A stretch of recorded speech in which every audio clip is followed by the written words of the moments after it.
Hello and welcome to Naturally Scott. I'm Scott Harris, and today's episode is with Peter Kaestner. This will be my shortest introduction ever. Peter is the only man in the history of recorded civilization to have seen 10,000 birds, and today you're going to learn why and how, and you're going to learn that one of those 10,000 is a bird that he discovered and was named after him. I hope you enjoy this because I had a blast recording it. Have a great day.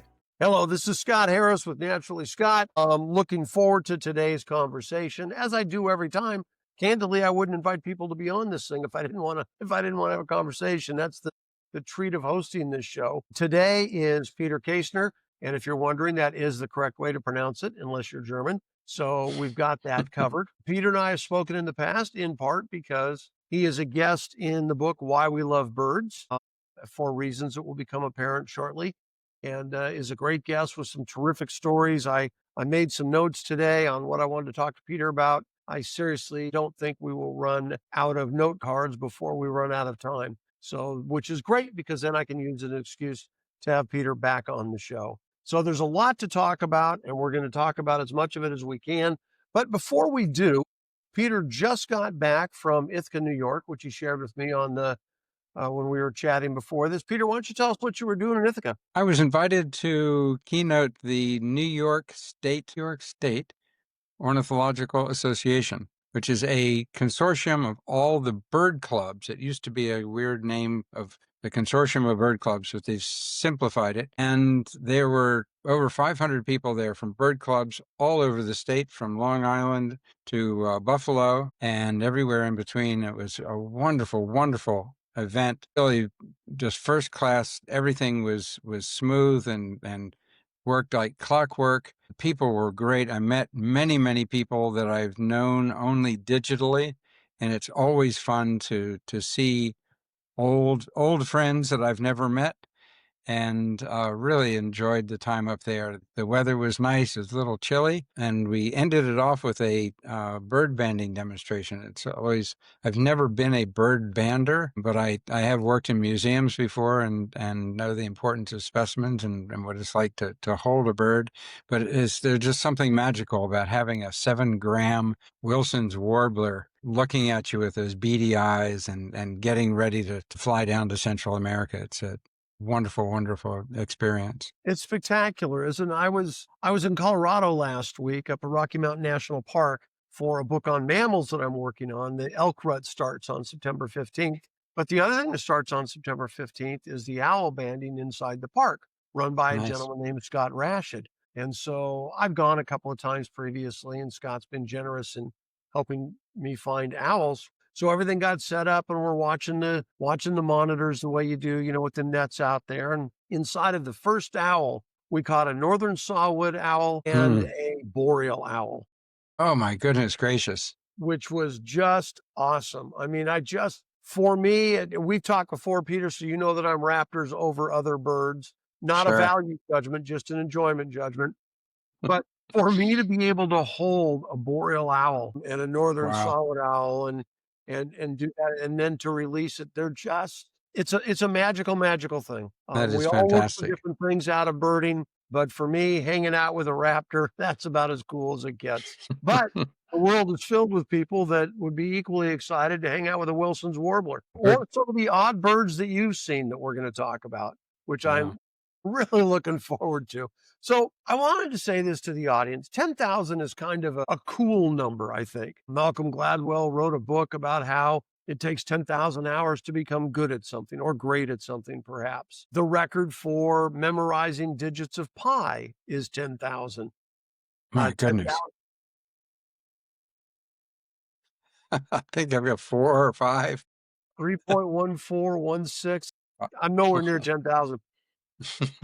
10,000 steps a day is a generally accepted healthy number, right? It's disputed by some, but honestly, how wrong can you go if you're walking 10,000 steps a day? However, 10,000 birds is a spectacular number. And I have a picture of you holding up your sign that says 10,000. You are the first human being in the history of recorded mankind to have seen 10,000 birds. And then I believe there's been some changes recently that have slightly modified your quest that we're going to talk about. But let's talk about, it was an orange tufted spider hunter. That's the bird. Okay, so tell us, we're going to go back in time as well and move forward again. But for right now, setting aside the politics of combining lists and all those things that happens, tell us what it felt like the moment that you saw that orange tufted spider hunter. I mean, after decades of looking for birds. It was not, the actual moment that I saw it was not as monumental as you might think. The first thing that went into my mind when we saw it, and my guide caught a glimpse of it first. We had heard it. He caught the first glimpse of it. We played the tape and the bird came out and I got a good look at it. So my first thought was, I need to get a picture. I need to get a good picture because claiming it without a picture is not nearly as much fun. So the first thing is to get an acceptable picture of it, which was the first thing in my thought. And I guess it was a feeling of relief because the last month or so was a real push to get to 10,000 because I had heard that there was a guy, this Jason Mann in Colombia, and that he was very likely going to beat me just because he was in Colombia and seeing a large number of birds. So yeah, there's a sense of relief to finally have gotten it because that day we'd been looking for a couple of things and not seen them. So it's always it's nice to get it under your belt and get it done. But I didn't have like a jump in the sky, hallelujah, fist pump and all that sort of thing. It was, okay, I need to get a good picture of it. And then once I got the picture, put it on the camera and grab my 10,000 number and post it so that everybody knew. Now, are you normally a jump in the sky, fist pump, hallelujah guy? No, or a little more restrained than that? No, I'm much more restrained. The last time that I did a dance was actually for a fish. All right, you got to tell us what fish. Where were you? An Indian butterfly fish. Of course. Which I was in the Pemba Channel, which is off the eastern coast of Tanzania, between the Tanzanian mainland and Pemba Island, and fantastic scuba diving there. And they're in the world, there are 120 butterfly fish, and about 20 or so of them are deep ones that you don't see normally in recreational scuba diving. And this is one of the deep ones. And I just, for some reason, I asked the dive master, I said, you guys don't have these butterfly fish? And he says, yes, I know where there is one. And he took me down. We're down about 100 feet or so, which is a little deep for recreational diving. And the butterfly fish, the butterfly fish was in a cave and was hanging around upside down on the top of the cave, where it was darker than it would have been if he had been out. And I danced a little jig 100 feet under the water when I saw that. It was a beautiful creature and a very special moment. Do you have good moves? Are you a good dancer? No, horrible.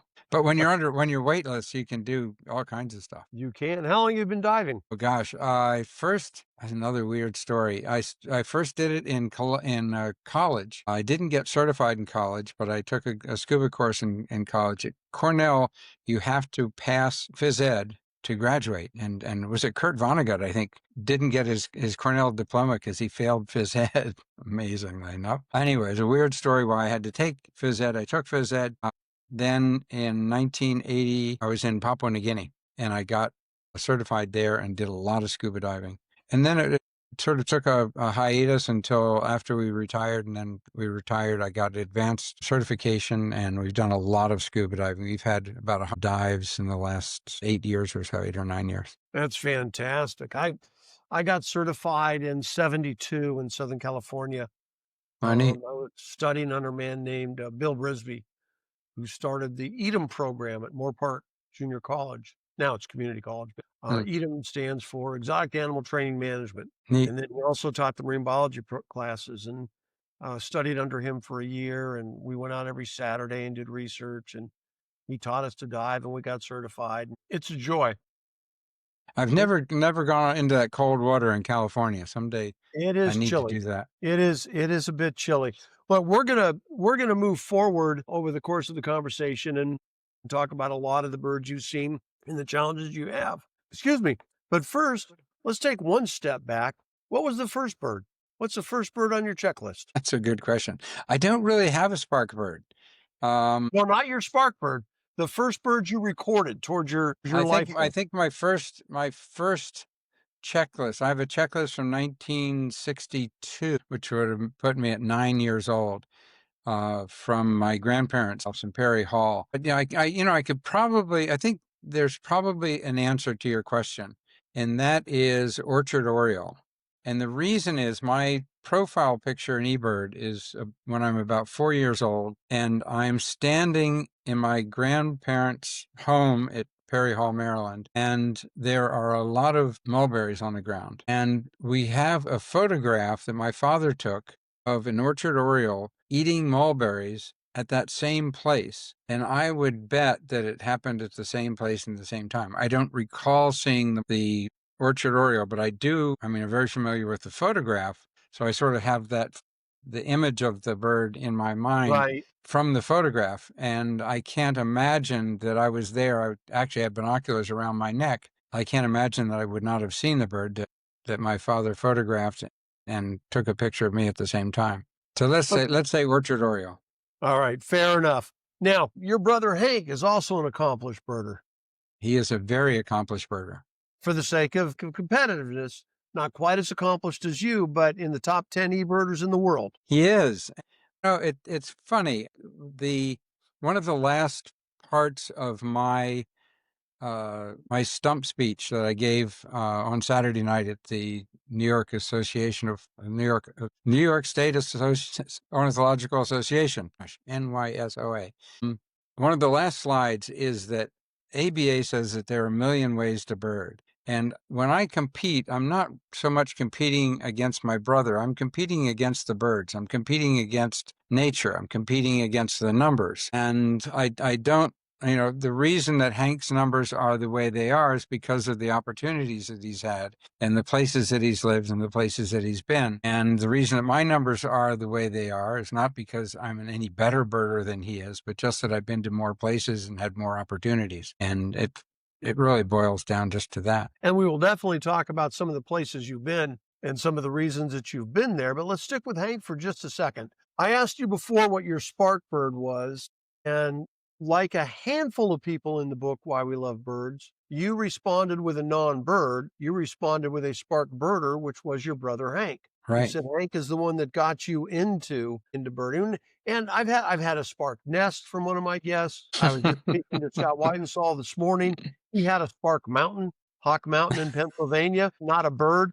So everybody seems to hear the word spark, but not everybody hears the word bird. But you did mention that you might have a spark bird because of Hank, a vermilion flycatcher on a trip down to Mexico. That the vermilion flycatcher was Hank's spark bird. Okay. And he saw that when he was 10 years old and I was only 2. My maternal grandparents were living and working in Mexico City at the time. And Hank and my number 2 brother, Reed, went to visit them for the summer. And Hank was collecting butterflies or catching butterflies in Chapultepec Park, which is a main park in Mexico City, and saw this beautiful red and black bird. And his grandparents took him to the Sears store the next day. And in the book section of Sears, there was right on the display a book that happened to have a photograph of the vermilion flycatcher on the cover. And my brother Hank still has that book that his grandparents bought him back in 1955. Well, that must be a family trait, because don't you still have your first field guide? Yeah, I have 2. I have my first Peterson, and actually I think it was Hank's Peterson, which I've inherited, and I also have my first golden guide, a Chan's guide from 1966. That's pretty cool. What kind of shape are they in? Well, the Peterson's missing its front cover for some reason. I'm not sure why. The other book is in great shape. Well, that is got a lot cool. of writing in the back, but other than that, it's fine. Okay. But you know what? I think that's one of the great things about some of these old guides is, they're dog-eared, duct tape and notes underneath the pictures. And right. It's something different than grabbing your cell phone and checking a box on eBird. No disrespect to eBird. I love eBird, but the romance of that is not there. Yeah, no, it's interesting. Right now I'm doing a couple of book reviews for ABA. And both of these books for Spain are very helpful, very handy. And I get most of my information when I'm in the field from my phone, but I still like to have that tangible thing in my hand. And it helps in studying, and it also helps to compare things when you can just look on the same page or on an adjacent page to look for similar birds rather than having to search for them and toggle back and forth or something. It's a little bit easier, I find. And maybe I'm old fashioned, but I do like the feel of a book in my hand. Well, I do too. So either we're both old fashioned or maybe that's just something that people enjoy. I don't know about the fashion, but I'm definitely old. And an underwater dancer, by the way. So, I don't know many of those. So at age 14, you took, I don't want to say ill advised because almost all travel is fantastic, but you were ill prepared for a trip to the Bahamas. Yeah, that was kind of a fun trip. My first international trip was with Hank, and we're trying to figure out the date. I think it was when I was 10, and we went over to Grand Bahama, to West End. And it's amazing. West End, Grand Bahama is like a gigantic place now. When we went, the airport at West End was a single room shack by maybe 40 by 30 feet. I mean, a tiny, tiny little place. And that was the entire airport for West End, Grand Bahama. We flew out there for the day and saw some good birds, including the fulvous whistling duck. And I got about half a dozen lifers. And then 4 years after that, when I was 14 and my little brother was 12, we went to Grand Bahama, and it was an overnight. Now, my paternal grandparents were living in Florida at that time, in Fort Lauderdale, and they paid for everything. They obviously paid for our tickets. We stupid little kids. We have no idea what we're doing. We got no passports. We got no credit cards. I guess my grandmother must have given us enough money because we didn't run out of money. But we were just a couple of dumb kids, little kids, and we hop on a plane and we arrive in New Providence Airport. And it turns out, we didn't know this, of course, we didn't know anything, that the airport is on the west side of the island and Nassau is on the east side of the island. And I remember vividly, my little brother and I were walking. It was bloody hot. I mean, it is just extremely hot in the interior of the island when you're not sitting on the beach with a cool sea breeze. And we were walking along this coral edge of the road, and I just stopped. There were some mangroves, and I just got my lifer thick-billed vireo. So I was very excited. And while I was getting the vireo, this guy drives up in this big convertible car. And my little brother starts talking to him. This is a 12-year-old kid. And the guy says, asked us what we're doing. Got little suitcases and stuff. We're just walking along the side of the road. I'm sure we were dressed very inappropriately. My grandmother probably gave us some traveling, or put us into some traveling clothes. And because obviously travel was a big deal back in those days, air travel. And we're walking along the middle of the day. We got no water. We got nothing. I mean, it's really just crazy. And this guy says, you've got another 15 miles to walk to get to town. So he gave us a ride in, and I don't have any recollection beyond that, but obviously this person must have helped us find a place to stay and even maybe get us back out to the airport, because I don't have any recollection of us getting back out to the airport when we left. But we overnighted there. We did very well, got all the target birds, which is the important thing. I didn't get mugged or killed or abducted or anything, and had a great time. Well, that's great. And then you finished that up, and a year later, at age 15, you moved to India? Actually, it was the same summer. Same summer. When I was 14, in 1967. And my friend, what happened is I live in Baltimore, and there's a guy named William Billy Rogers Beasley, Dr. Beasley, who was the medical director of the Frontier Nursing Service, which is a fantastic midwifery school in Hyden, Kentucky, back in Appalachia, where the people would go out on the midwives would go out on horseback and tend to the people up in the hollers. A fantastic place. And in fact, the Frontier Nursing Service was highlighted in Life magazine about that time. Anyway, Dr. Beasley came to study at Hopkins to get a degree that he needed to go to India with the USAID to take the birth control pill to India in 1967. And Battle Beasley, his son, who was my age, who I'd met the year before at Friend's school, didn't want to go. And his father said, well, you can bring a friend along. And he brought me. So I had an opportunity to go out, and Battle Beasley and I flew by ourselves to India, and we stopped off in London and stayed with some friends of Dr. Beasley's there. And I remember we were out causing all kinds of trouble in the middle of the night. And it turns out we didn't know it. We got on the last subway train back to the area where we were staying. If we had waited another 20 minutes, we would have had to walk like 5 miles to get back home. But anyway, it all worked out. We didn't get mugged. We didn't get robbed. We didn't get abducted. I like And those standards for a good trip, by the way. that's right. Rob, And mug, yep. that's a pretty cool deal. Were you better prepared for this trip than the Bahama weekend? Well, I had a passport, which helped, and we had a place to stay. And I got, let's see, about 155 birds in 10 months in India. Nothing super exciting, although there's at least one bird I got on that trip that I've never seen again, which is sort of interesting. Which is that? It's the Kashmir nutcracker. And anyway, so yeah, no, it was a good trip. The 155, 145 are lifers. A few things like Wow. mallards and great egrets and things like that that are found around. But only 10 of them were not lifers. Great trip. Had a Nice. wonderful time. The Beasleys are incredible people. One of the things we did on Saturday mornings, we volunteered at a local hospital. You're going to love this. We were cleaning syringes and needles. 14-year-old kids cleaning syringes and needles in a government hospital. And you shoot cleaning. I mean, these are sharp needles that we were playing with. It had been stuck in people's bodies, and absolutely. And we'd clean them out and then wrap them up, and they'd go in the autoclave and be used again. So you can imagine this is the kind of thing that Dr. Beasley got us to do, is volunteering on Saturday mornings at the local hospital. Were you really volunteering, or was this at Dr. Beasley's insistence? No, I don't. No, we did it. I don't recall any resistance at all to it. I mean, yeah, no, I'm Okay. always very happy to help out. All right, fantastic.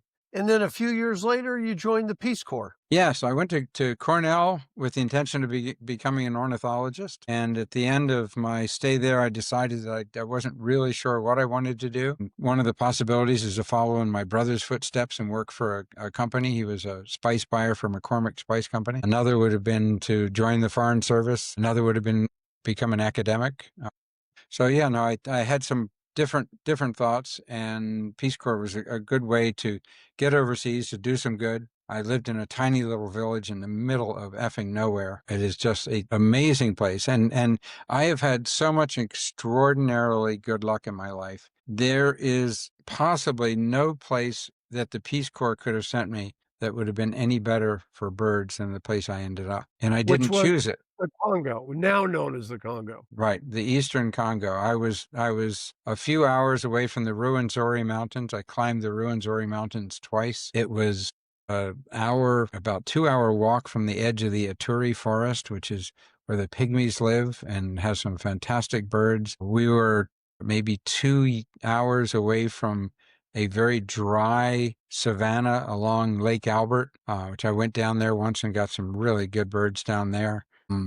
It was just an extraordinary. I mean, we were sort of in this, and the place where we were was high enough that it didn't have tsetse flies. So we were, I don't know, about 1,000 meters, so 3,300 feet high, and it was, not too hot. It was right on the equator, but it wasn't too hot because of the altitude. We didn't have tsetse flies. I took malaria meds every day, but malaria was not a problem in our particular village per se. The village was a headquarters of a consortium of American missionaries. They had their own airline, a Missionary Aviation Fellowship, MAF.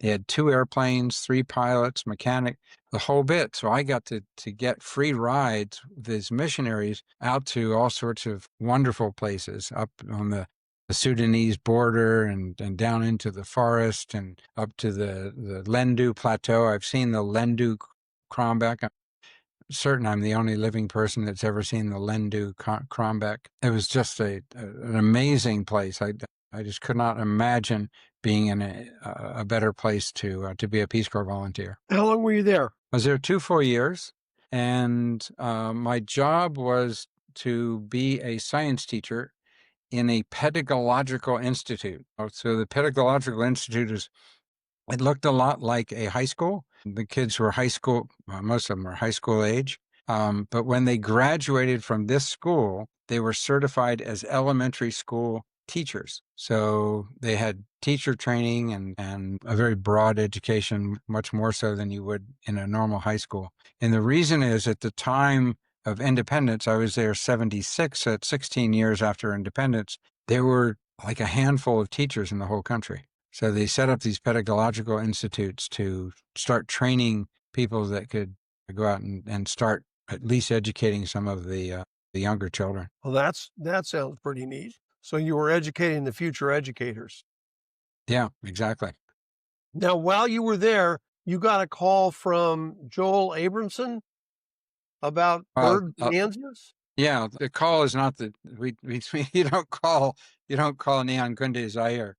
We did have radio contact with Nairobi like once a week or so, but we got letters. The letters were arrived about once every 2 weeks, and it would take most of a month to get there.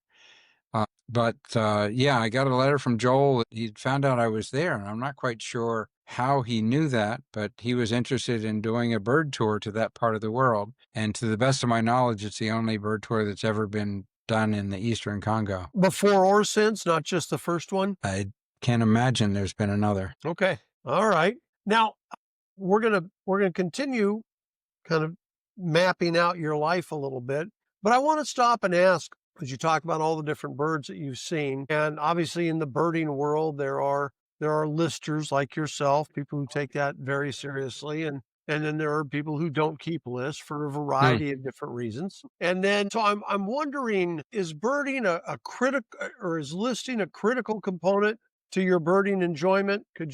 Would you enjoy it as much if you weren't keeping track of each individual bird? It's a good question. I'm going to answer that in the negative. I think that putting names on things and identifying things is absolutely critical. And indeed, I am approaching 5,000 organisms in iNaturalist, because now if I see a flower, I want to know what kind of flower it is and get it on my list. If I see an insect, a butterfly, I want to get a picture of it to get it into iNaturalist to get it on my list. So that really is a fundamental part of it for me. But that said, and I always respond this way to a broader question, and that is that I see birds very much as a multifaceted activity, and I love every part of it. I tell this story often. When we were working in Frankfurt, Germany, my housing was about a 40-minute walk from where I worked,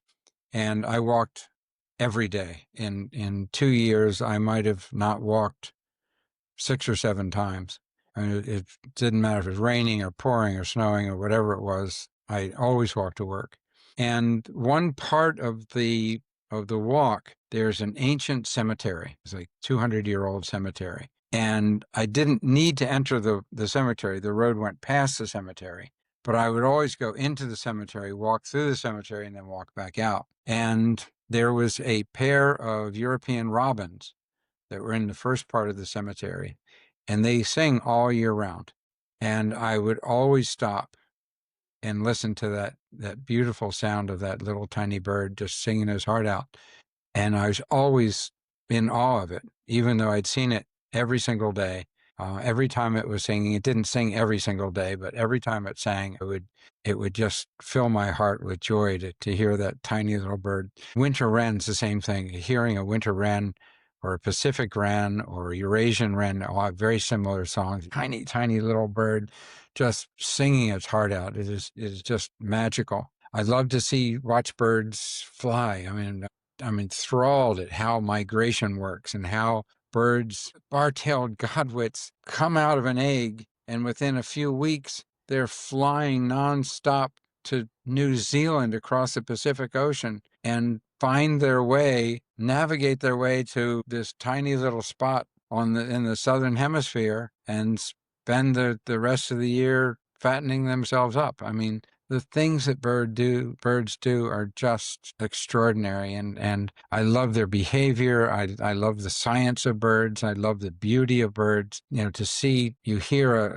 a scarlet tanager up in the canopy and spish or play a quick recording, and the bird will move, and suddenly you see this brilliant spot of red up in the canopy. My goodness, it's fantastic. It is. There are just so many angles, and I love the competition. I love listing. I love getting to milestones. I mean, the milestones are like the most fantastic thing for me. I mean, whenever I'm driving the other day, my car ticked over to 100,000, and I actually got a video of it as I'm driving along. I made a video of it going over to, I mean, just for posterity. I don't even know where the video is, but I don't know, that there's something about round numbers that makes my soul sing for some reason. I don't know why, I but wonder I wonder what I that love is. it.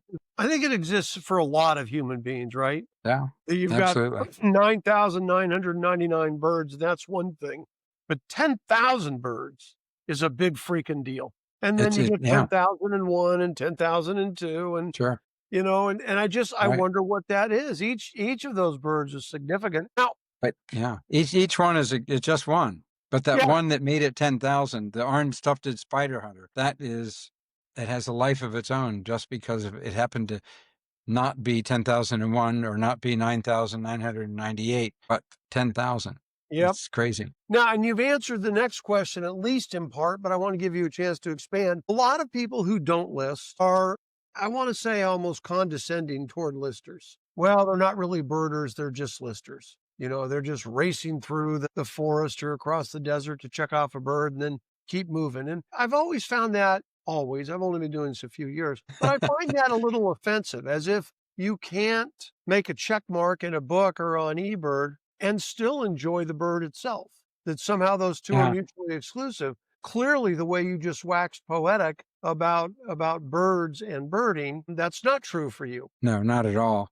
But it's there are people, there are listers, and I've met some of them that really don't care about the birds at all. All they do is they're looking to get a tick on the list, and they move on to the next one. I was with a guy named Jim Vardaman, who was a very famous guy. Guess it's back in the early 1980s, and I think he'd set a North American record, and he was trying to get a world record for a big year. And he came out to New Guinea, and I was birding with Brian Finch, who's an extraordinary human being. He lives in Kenya now, and Brian is one of the very best field birders I've ever had the joy to accompany in the field. And Brian and I took Jim Vardaman out birding, and there was a bird, I think it was a rufous-bellied imperial pigeon, if I remember correctly. It has a very, very low call. It sort of goes, and when you're in the forest and that bird is, I've 100 lost yards you. away, picking it out is really, really difficult.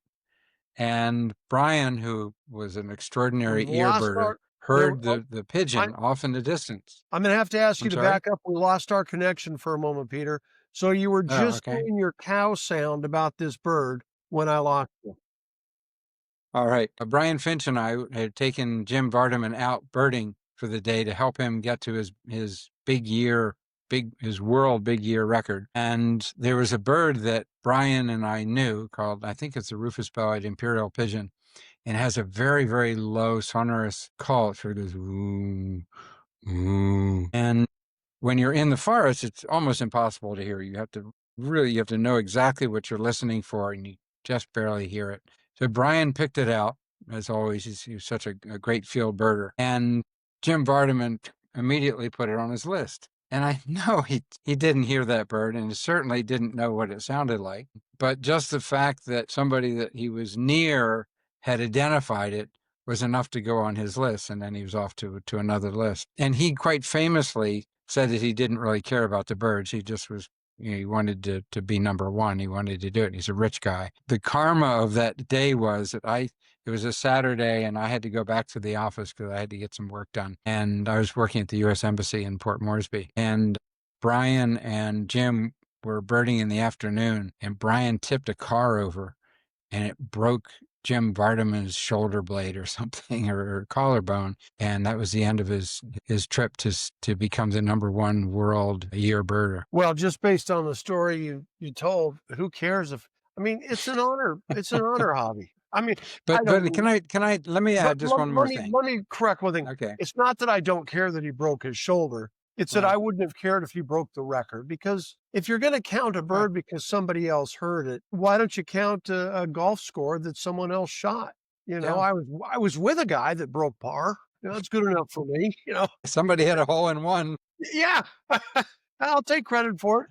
Anyway, I'm sorry. You were going to jump in with something else. No, and that, I have a very strong feeling, and I never pass judgment on any other person. If somebody wants to call themselves a birder and see whatever birds or count whatever birds that they have or haven't seen, it's not for me to say whether they should. There's again, this one of the last slides in my talk, I quote the ABA that says there are a million ways to bird and everybody has their own way. I was in Michigan last summer and there was a grandmother and her grandchildren, 4 or 5 little tiny children, sitting around this elderly woman, and she had her phone up in the air like this. And we were on a bike trail, and I stopped, got off my bike, and said, "You're doing Merlin, aren't you?" And she said, "Yes, I am. And look at all the fantastic birds that I've seen." No, she didn't say. She said, "Look at all these fantastic birds. There's a blue jay and a cardinal and a rose-breasted grosbeak." And she's just looking at the little tiny thumbnail pictures that Merlin puts up. She had not seen any of these birds. She had not actually heard any of these birds. She didn't know which sound was associated with the rose-breasted grosbeak or the indigo bunting. But the very fact that she was sharing the world, she was on this little patch of earth with these fantastic, beautiful birds, just filled her with joy. And most importantly, the kids were learning just how amazing birds can be and what beautiful birds are out there. And then hopefully when the kids get older, they'll have an interest in actually seeing the birds and maybe documenting some things that can go back to helping citizen science and eBird. So everybody has their own way. And if somebody gets a thrill out of counting birds in the forest of New Guinea that Brian Finch can hear, that's fine. If that floats his boat, then more power to it. Well, you're right. And now I am a Merlin fan. So we have, I think I've shared with you this before, we've got a screened porch out here right outside my office. I can see it from where I'm sitting. And I like to sit out there and have a cigar and either talk to my son or read a book. And we have both taken to the hobby of, we just set our phones down on the fire pit around and turn Merlin on. Now, we don't count the birds that way, but every once in a while I'll glance over to see if Merlin's picked up something that I didn't hear, maybe something unusual or something uncommon. Now, for me, I don't count that, but I put the book and the cigar down and start to pay attention and say, okay. So now, of course, Merlin makes mistakes, not as many as I do, but it certainly does. But if Merlin thinks it heard something in the backyard that I haven't heard before or don't hear often, so it triggers me to pay attention. So if that rose-breasted grosbeak swings by and I haven't heard one in a year or seen one in a year, it's like, you know what, son, let's see if we can go out there and find that little sucker. Yeah. If I'm hearing all my regulars, I'm happy just to do that and continue with the cigar and the conversation. But you're right. If there are a million birders, there are 1,000,001 different ways to bird. So as your career progressed, you moved into the U.S. Foreign Service as an international diplomat. Yes. So having nothing to do with birding, I have to ask you this question. Have you watched the TV show, The Diplomat, with Kerry Russell? Yes, I have. It's very entertaining. So there was another show some years ago called The Embassy that was about the U.S. Embassy in London. And that was their idea. And it was very short lived. It didn't have the kind of acting that Kerry Russell does, but it was sort of largely a lot of sort of sex and intrigue and relationships between the diplomats and stuff like that. But it's fanciful, but it's always nice. Very few people in the United States truly understand what the Foreign Service does, and it's a perennial problem. The State Department tends to be a whipping boy bureaucratically in Washington, largely because we do things overseas, and most politicians don't really care about what goes on overseas, with a few exceptions. But it was a extraordinary honor to represent you and the other Americans and this wonderful country overseas. And you did that. I don't know if this is a full list or a partial list, but it's a list. India, Egypt, Brazil, Guatemala, Papua New Guinea, Colombia, Malaysia, Namibia, and the Solomon Islands. Yep. And Afghanistan and Germany. I did not have those on my Those list. are the last two. Maybe Okay. maybe it was an earlier list. There you go. That's an extraordinary list. When you think about how many people don't travel internationally at all or visited, maybe they've gone to England or France or up into Canada or down into Mexico. So to have lived in 10 or 12 different countries for some length of time, what an experience. It was fantastic. It really was. And so please go ahead. And you've said to me in the past that facilitated being able to see as many birds as you've seen, or at least partially facilitated that. Yeah. Because for most of us, that's beyond our financial means. Exactly. And so you had the opportunity living there to take your free time and go off and see those birds, which is really pretty cool. And that was very deliberate. Yeah, you had said that was by design when you were looking at the next desk you were going to take, while other people might have been looking at career advancement or weather or whatnot, you were looking at birding opportunities. Yeah. First of all, when I was in the Peace Corps, I loved being in the Peace Corps. I was in a fantastic part of the world. I had opportunities to do things because of the generosity of the missionaries that were just fantastic. And I realized at the end of the 2 years that what I really wanted to do was to live and work overseas so that I could be in a place where I could see the birds. And when you live in a place, you get to really know the birds. You get to become a local expert after a year or two. And I really enjoyed that. I really enjoyed, knowing just about everything about the birds in that country. And, when you travel to a place and you're there for a week, you learn a lot, or 2 weeks or 3 weeks or even a month, you can learn a lot. But living there, you really get to know the birds in a much more fundamental way. So I joined the Foreign Service with that intention. And my first couple of assignments were very much driven by birds. But after I married Kimberly also worked in the Foreign Service. She was an information management specialist. And then at that point, we had to make sure that our careers were coordinated so that we would work in the same place at the same time. And that changed the dynamic a bit. Although birds are always part of the matrix, we'd sort of look at all the different advantages or disadvantages of a particular place. What we do every year, the diplomats, when they move the year before, they bid on jobs. So we might bid on 10 different jobs or so. And so we would make a matrix of all the jobs that are opening up and which ones we wanted to bid on. Then when I had children, then schooling became one of the drivers. And then at the end of my career, the Foreign Service wanted me to do some things. For example, I went back to India, even though I'd lived there twice before, but I wanted we had a real big problem there, and the State Department wanted me to go and help fix it. Well, that's a nice thing, to be called to do. Not everybody gets called to do that, so congratulations. Now, you have, in addition to being the first person in the world to see 10,000 birds, I don't know if this is unique to you, but it's certainly unusual. And in the book, Why We Love Birds, and I interviewed 52 birders, you are the only one where this has occurred. When I asked you what your favorite bird was, you were able to answer me that it is a bird that is named after you because you discovered it. Right. Now, John Fitzpatrick of Cornell has discovered and named 7 birds, but you are the only 2 people I know that have done that. And so tell us about your favorite and named after bird. My bird. Yeah.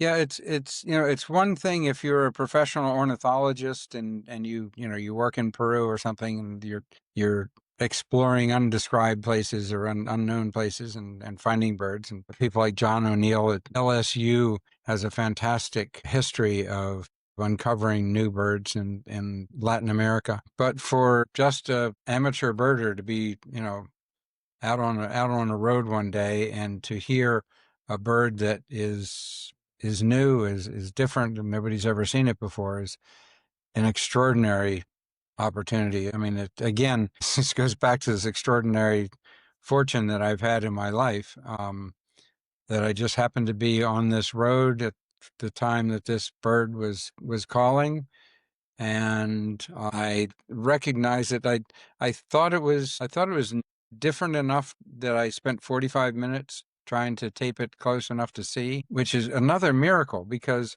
I'm not a great ear birder. I'm a visual birder, and I could tell you a great story. I was living in Malaysia, and I kept hearing a bird when I was in the jungle. I said, God, it's an interesting bird. I'd make a tape recording. I'd tape record it, and it would come in as a black-capped babbler. Next time I'm in the forest, a month later, I hear this interesting bird. Tape it, come in, black-capped babbler. I did this like 6 or 7 times. I never learned that call was the black-capped babbler, and every time I heard it, it was something interesting. I could make a recording, bring it in. It's the same, not stupid. It's the same bird that I've been seeing every time. So the miracle is that I recognized that there was something different about this bird calling in the eastern Andes of Colombia. But the crazy thing is I spent 45 minutes looking for it. And normally I wouldn't, if a bird doesn't come in, I wouldn't keep doing that. And there was just something about it. There was something that made me stick to it until eventually the bird started calling behind me. And I realized that I, had a good chance of seeing it. And I crawled up into the cloud forest and eventually saw the bird. So yeah, the fact that I bumped into it was a miracle. The fact that even though I didn't know immediately that it was something new, but I knew it was something that sounded different to me, and that I worked so hard to finally see it was a miracle. Bob Ridgely had discovered a new antpitta, the Hokotoko antpitta in southern Ecuador, and the story is he heard it, made a tape, played it, it popped right up. I mean, within seconds. And that's the way it's supposed to work. 45 minutes I stayed with this thing. And again, there's no explaining. It is simply a miracle that I stuck with it for that long and eventually saw the bird. And when I saw it, I knew that it, again, sort of going back to this whole idea of being a local expert, I knew that it was not a Colombian bird, but I didn't know that it wasn't, say, a bird from Bolivia or Peru that was on the eastern slope of the Andes, and this was just an extension of its range on the eastern slope of the Andes, because there were no decent books of Bolivia and Peru. But I got back, as soon as I got back to my house, there's a book on the birds of South America, Meyer O'Shaughnessy's book, and went through it, and it was very clear that this was a new species. That's fantastic. That's a great, and the name of the bird is? Yeah, and I just discovered it in October of 1989, and in May of 1990, Gary Stiles and I went and camped out in the place over a weekend, and we caught one, and that is a type specimen. And Gary published the description of the bird in 1992 and was very generous and named it after me as Gralleria kaestneri, which I'm very, very fortunate to have, that he decided to do that. I didn't twist his arm or anything. It was his idea, and I'm very, very thankful he did that. And it's interesting because in that one hecho, that one thing that I did in Colombia has made me a celebrity down there. It's really crazy. I mean, people come up and they ask for my selfies all the time. They ask for my signature on their books, and it's really a lot of fun. It's a lot of fun. Well, that is fantastic, and congratulations. Now, we've mentioned this before, but you were the first person to ever see 10,000 birds. But then recently there was a merging of lists and a reduction of birds. So tell us about that for those of us that don't follow it closely. What that means. Another extraordinary thing that has happened to me. For a long time, there were 4 major checklists in the world. And over a period of the last 5 years, those checklists are all becoming one. And that one checklist is called AviList. Is it by attrition or by merger? They're merging. Okay.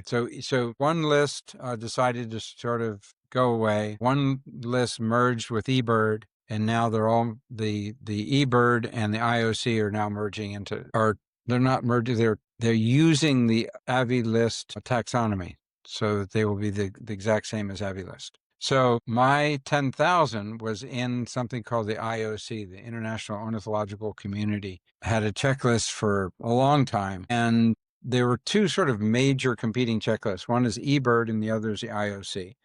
And for most of the last, I've got a shield bug is crawling up my leg. So the two lists that were sort of competing, the eBird and IOC. And for example, in 2023, I had 200 more birds in IOC than I had in eBird. So if seeing the same species, my list is 200 higher in IOC than in eBird.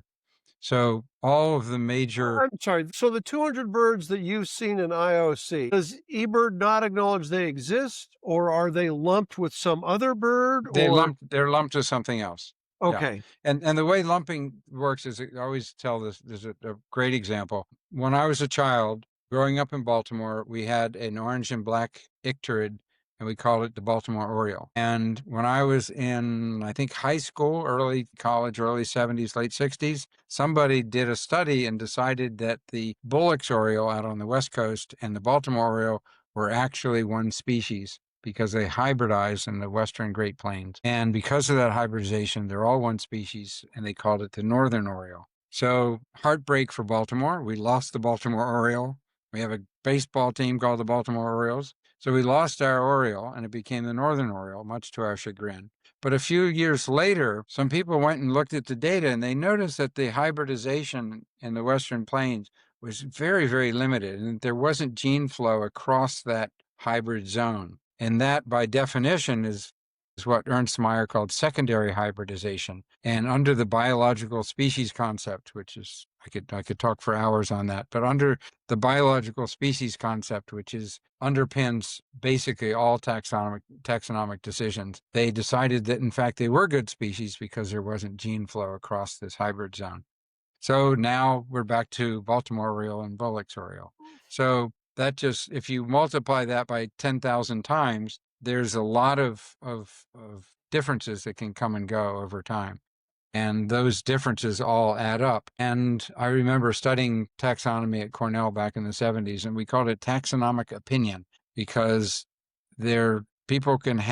scientists can have different views on a particular biological situation, and those views are completely legitimate. And one person can say, yes, there are two species. One person would say they're one species. And this is why the International Ornithological Congress back in 2019 or whenever it was decided, hey, we need to all agree on what these things are, because if we're going to be studying birds, we're going to be working with birds, we need to be able to know what we call them. So that process is going along. The neat thing is, the great thing, the fantastic thing is, I love numbers. I am a nut about round numbers. So I had the extraordinary good luck and fortune to see 10,000 birds on February 9th, 2024. Right now, my list is 9965 in AviList. I lost 87 birds on June 10th when IOC and AviList came together, and IOC is no longer, it's now AviList. My number plummeted. And AviList is part of eBird? Or? Nope, AviList is separate. AviList is separate. So eBird will eventually become AviList. Everybody will be AviList. IOC did it in one fell swoop on June 10th. Boom, 87 birds down. eBird is doing it differently. eBird is transitioning over 2 years. So until October of 2026, there will be an eBird taxonomy and an AviList taxonomy. There'll be two taxonomies. IOC is gone. So I got 10,000 in IOC. I'm 35 birds short in the AviList, 9965, and I'm 47 birds short in eBird. I'm going on Friday, 4 days from now, I'm going on an 8-week trip to South America, where I hope to get 50 new birds. Do the math. I'm looking at getting 2 more 10,000. In fact, I'll show you here. I've already made up the eBird and the AviList 10,000 now is in anticipation of getting both of those on my next trip. So can you imagine, in the history of the world, in the history of the freaking world, not only do I get to do this once, but I have an opportunity, unless something crazy happens, I have an opportunity to do it 3 times. So you'll be the first, second, and third man in the world to see 10,000 birds. It's Okay, and bizarre, it absolutely almost bizarre. seems like they should write a book about this. Maybe we'll talk about that in a moment or two. But before we do, the last time we talked, and you may have gotten it since this conversation, but you had a nemesis bird, which was a cherry-throated tanager. Have you I do have gotten that? I do have a nemesis bird of cherry-throated tanager. Is that one of the 50 you're hoping for on this upcoming trip? No, I'm not going to look for the cherry-throated tanager this time. I've gone twice. It's a very localized bird. It's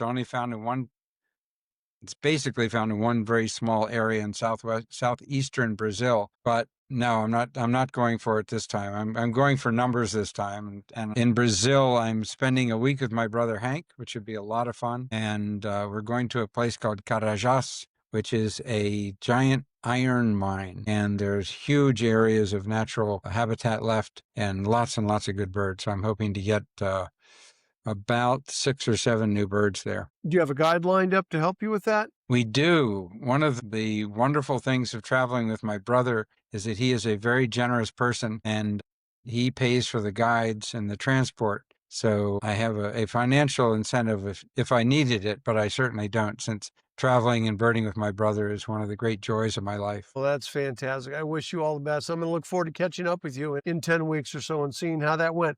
But before we close out today, there is a book that you want to discuss. Yeah. And I would love to hear about this book. It's something I've been spending a lot of time on.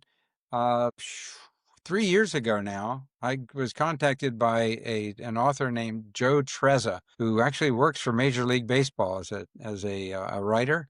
And he wanted to do an article on nemesis birds. And that article he interviewed me for the article. It was eventually published in New York Times. And then when I got to 10,000 in February of 2024, there was a huge kerfluffle because someone claimed to have seen 10,000 birds 12 hours before I saw my orange-tufted spider hunter. And it turns out that the guy that claimed it had a lot of very dubious birds on his list, and the birding community came together and decided that there were too many dubious things on his list, and he eventually rescinded his claim. But it was a crazy couple of days and a remarkable event in the history of the world, that the first time someone sees 10,000 birds, 2 people say it and claim it within 12 hours. I mean, what are the chances? So anyway, because of the controversy and the amazing coincidence, Joe Trezza wrote an article that ended up on the front page of the New York Times about seeing 10,000 birds, and with a photograph of my photograph of the orange-tufted spider hunter on the front page. So anyway, a couple of months later, Joe said, hey, I have an idea of writing a book about this whole kerfluffle and the controversy and seeing 10,000, but also sort of going beyond that and just talk about international listing and talk to lots of people about listing and twitching and all the various things. And so he put together a proposal and had several publishers bidding on it, and Crown Publishing, part of Random House, Penguin Random House, is publishing it. It went off to the editors in June, and Joe has gotten some of the edits back. It's going to be a great book. It's the title right now is called The Big Life, sort of a play on the big year, The Big Life. And Joe's a great guy, a great writer. I've spent a lot of time working with him. Last year, I went to Colombia to sort of inaugurate a reserve that I had helped create to preserve my ant pitta, Grelleria kaestneri, in the eastern Andes of Colombia. It was a very successful trip. I went down with all my brothers, at least five of my 6 brothers, and we went down and we saw the ant pitta coming to a feeder and had a wonderful, very emotional time. I mean, I've seen the bird now twice in recent years since we've been working on the reserve, and it is a very, very emotional moment for me to see that little bird pop out in the open and get a look at it again after 30-some years after I discovered it. I imagine. So the book. Did your brother get to see it? Is it a lifer for your brother? Yeah, everybody got to see it. Everyone got to see it. It was. So your brother has a lifer that you discovered. Oh yeah, yep. He's got quite a few birds that I have not seen too. Have you put together a list of what you guys would be combined? We did, gosh, about 10, 15 years ago, but we have not updated it recently. I would guess it's probably, I don't think he's seen 50 birds that I haven't. Okay. Maybe 20 or 30. So this is this subject comes up quite a bit. If you were to guess, how many birds do you think there actually are? No one knows that definitively, but what would be your guess as to how many individual bird species exist throughout the world? You need, there's a flock of warblers up in the trees in front of me. But see, that question is really one about taxonomy, unless you're asking about how many birds have not been discovered yet, which is a different story. And the number of birds that haven't been discovered, I would guess, is very small. Although there's a new one. The guy that's taking me around Brazil is a new species of tinamou in Brazil. So that's going to be very exciting. And there's a hummingbird is back. It's wonderful looking out. He's feeding in some salvia flowers that we planted. And I'm in a townhouse. I have a 20-foot by 15-foot deck. And we plant butterfly bush and salvia, and the hummingbird's coming, feeding in the salvia right now. Anyway, yeah, the number, I have always, hey, hi, Sonny, what's up? We got a cat. But the number of birds depends on the taxonomy, right? So, avid list number is 11,131. So I would not say that they're any more or less than 11,131, because I don't have any, I guess I don't have any inside knowledge of what species will or will not become split at some point or lumped at some point. As a person that likes big numbers, I'd be very happy. The more splits, the better. I mean, losing 87 birds was not fun, but what it did is it gave me an opportunity to do it again. To do 10,000. I mean, so yes, I mean, it's, you look at the bright side of it. So yeah, no, I wouldn't say how many birds there are, because it is only a reflection of what the taxonomists agree go on the list. Okay, that makes sense. And I think the number of birds that are completely undescribed is very small. Okay. So we'll see. Right. And you've discovered yours, so you're good to go. Hello, baby. There's Sonny. Sonny the kitty. Sonny. Hello, Sonny. Sonny is an indoor cat. Our first cat we called Kirtland, named after Kirtland's warbler, because my wife, Kimberly, had gone up. She's from Michigan. She went Kirtland has claws. Come on. No, come on. Just silly animal. No. He can't hold on. I guess I've got a cat on my shoulder. He's sort of dug in, so I'm going to either rip a hole in my shoulder or just let him sit there for a while. While Peter tries to disengage from Sonny, I'm going to throw our email address up here. If you've got any questions, please email me, and I'll be happy to answer them. If they're for Peter, I'll be happy to forward them, and if he can find time, get him to answer them. And as always, if you get a chance to subscribe to the channel, maybe drop a comment or a like, it helps. The more people that get to hear Peter's story and other people's story, the better. It helps us draw in more guests, and it's a tremendous thing. And so that's your way of supporting this, and I would appreciate that very much. Peter, is the suffering ended? Can you finish your story? What were we talking? I've lost my train of thought. Oh, God, I was hoping you remembered. Well, I'll tell you what, Peter, I appreciate you joining us today. We have some other stuff to talk about. We're going to have you back on here. We didn't talk about your exploration of families of birds. I've had the joy of Peter sharing some of those stories with me. There's a whole podcast just in how he chased families of birds, which was something I wasn't familiar with until Peter made me aware. So we'll get Peter back on once he gets back over 10,000 a second and a third time, and we'll talk about those second and third times, and then we'll talk about the families if we can. And sounds great. Hopefully I'll get the cat off my shoulder before then. Yeah, you've got hopefully within 4 days, you've got a trip to take, and unless Sonny's had shots, you're gonna have a problem at the airport. Yeah, Sonny's going to go to a boarding place, unfortunately. Oh, I'm sorry. Stay tuned. I'm going to do a field notes, which I always look forward to. And as we wrap up here today, as I do at the end of every one, I want to say to everybody, stay safe and stay curious. Peter, thank you so much for a spectacular conversation. I really, really do appreciate it. Scott, it's been my pleasure and look forward to doing it again. Be safe on your trip down to Central America, South America. My pleasure. Thank you. Hello and welcome to this edition of Field Notes. If you just finished listening to the Peter Kaestner podcast, you're not going to be surprised by my choice. But if you didn't, you might be a little bit surprised. We are going to talk about and I'm going to try to get the pronunciation right, the Cundinamarca antpitta. Why?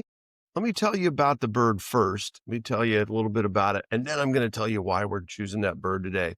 I think it'll be fun.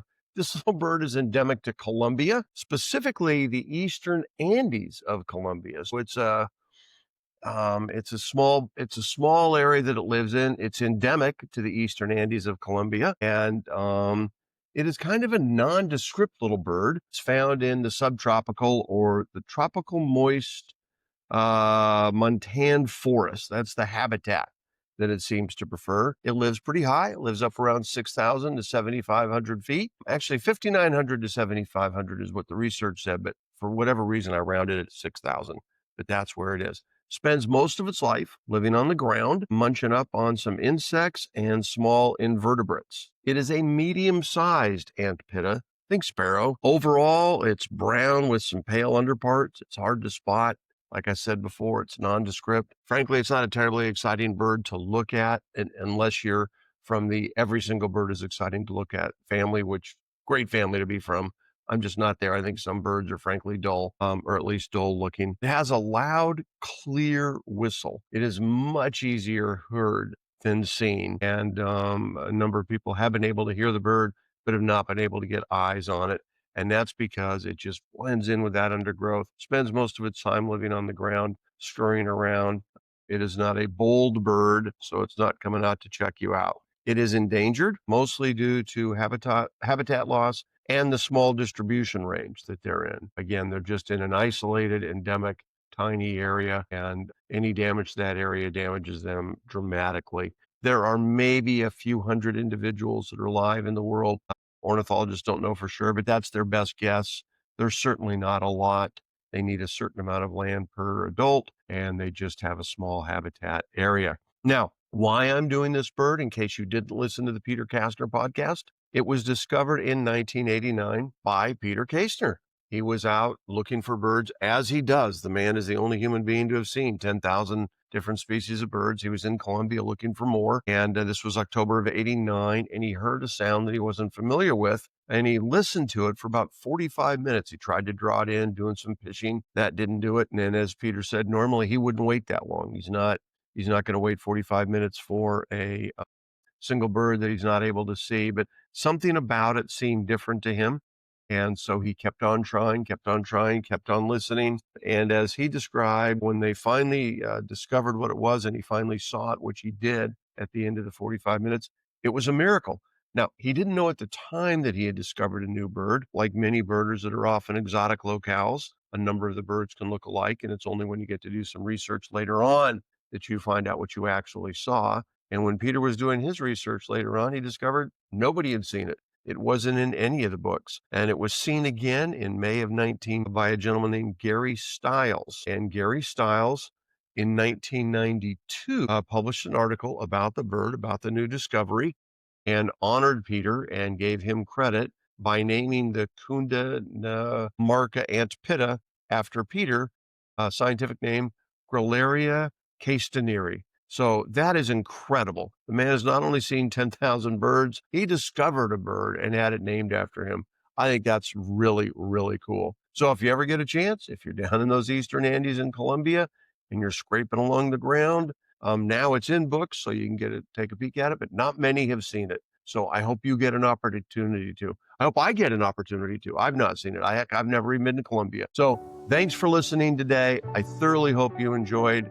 If you get a chance, if you're watching on YouTube and you can like the show and subscribe, maybe drop a comment, all of those things help us. We're trying to reach as many people as we can. It allows us to bring in more and more guests. and to reach more and more people with the message about the value and importance and enjoyment of nature. So please take just a moment and do that. You can do it in about 10 seconds, zero cost, zero impact on your life, but a big impact on what we're trying to do. And as always, when you're out there, stay safe and stay curious. Thanks for listening. Have a great day.